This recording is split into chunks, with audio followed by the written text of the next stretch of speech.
Avant toute chose, je rends grâce à Dieu, le Dieu qui a permis que nous puissions tous être là et surtout qui a donné la force pour que cette réunion puisse avoir lieu. Je remercie l'équipe de la CENCO et de l'ECC pour la recherche de la paix dans notre République démocratique du Congo. Nous savons tous que notre pays est aujourd'hui en guerre. Allons-nous continuer avec la guerre? Non. Allons-nous continuer à voir le mort? Non. Et la seule chose que nous pouvons aujourd'hui pour arrêter cette guerre est de pouvoir contribuer chacun de nous en ce qui nous concerne, en donnant les idées, en donnant quelques solutions pour que nous puissions stopper cette hémorragie qui a trop duré, ça fait maintenant 30 ans. Mais aujourd'hui, ça s'est réveillé avec force. C'est pour cela que je tiens à remercier l'équipe qui est en train de faire le périple en allant partout afin de parler à tout le monde. Et aujourd'hui, ils nous ont aussi choisis afin que nous puissions contribuer à ce qu'ils sont en train de faire. La paix, pour avoir la paix, il faut parler. Même dans nos propres maisons, quand il y a beaucoup de problèmes, on ne quitte pas de la maison sans pour autant discuter. Et je pense que nous devons pencher sur le dialogue, nous devons penser à ce que chacun de nous puisse sortir tout ce qui lui fait mal, mettre sur la table. C'est à partir de ce moment-là que nous allons voir la grandeur de la blessure que nous avons de part et d'autre pour trouver le pansement à ces blessures-là. Et aujourd'hui, nous savons que nous avons des frères et sœurs qui sont en train de mourir parce que nous n'arrivons pas à trouver des solutions. Et la solution, pour moi, ce n'est pas la guerre. Je continue à le dire, je l'ai dit encore hier au niveau de la ville de Kolwezi, c'est que le Saint-Père m'a dit, Maman Fifi, la maman de la pauvreté, c'est la guerre. Allons-nous continuer dans cette guerre, à appauvrir notre pays? Non. Allons-nous continuer à pleurer? Non. Nous pensons qu'il y a eu beaucoup de morts ces dernières semaines. J'encourage l'équipe de l'ECC et l'équipe de la CENCO à pouvoir continuer à nous parler pour que nous puissions trouver le cœur de pouvoir nous asseoir et parler.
Merci beaucoup pour votre préoccupation.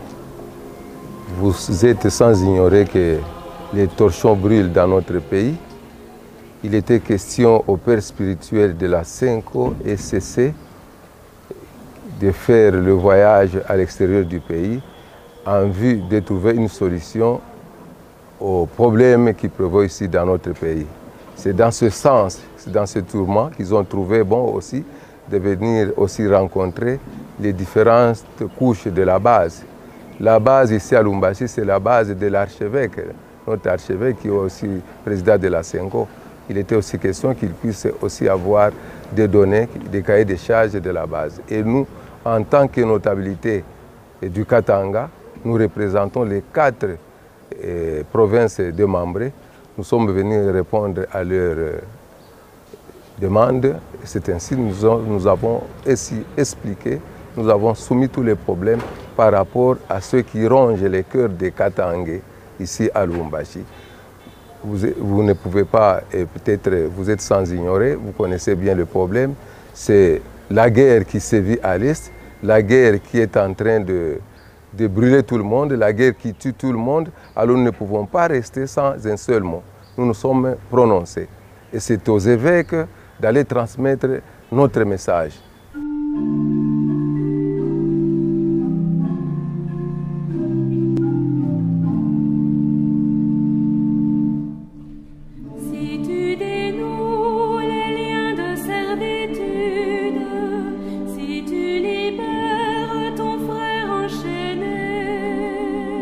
Nous avons dit que nous soutenons le pacte social à quelques conditions.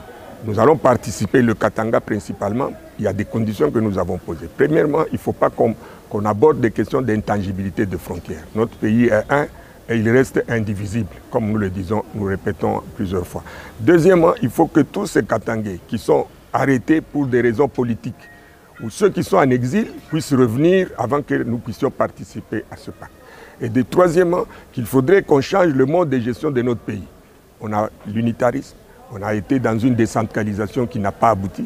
Et aujourd'hui, nous souhaitons que maintenant ou jamais, que nous puissions passer au mode de gestion fédéraliste. Et que chacun puisse gérer ses ressources et que Kinshasa ne puisse vivre que de ce que les provinces pourraient payer. Alors qu'aujourd'hui, Kinshasa prend 80% des recettes. Et les gens vivent comme s'ils étaient au paradis, alors que nous, ici, nous vivons comme en étant en enfer. Il ne faut pas que dans un même pays, qu'il y ait le paradis et l'enfer. Je crois que c'est des choses que nous devons gérer. Et c'est ça le pacte social. J'aimerais que, comme on dit chez nous, Koudiatalala, vous mangez, nous mangeons, tout le monde mange. Si vous mangez seul, c'est ça où le combat commence. Merci. Nous sommes la société civile du Grand Katanga. Nous avons des amis qui sont venus de Kodesi et d'autres qui sont venus. Donc nous sommes la société civile du Grand Katanga. C'est au nom de toute la population du Katanga que nous parlons. Koudia Talala, Ikwabanabi. Merci.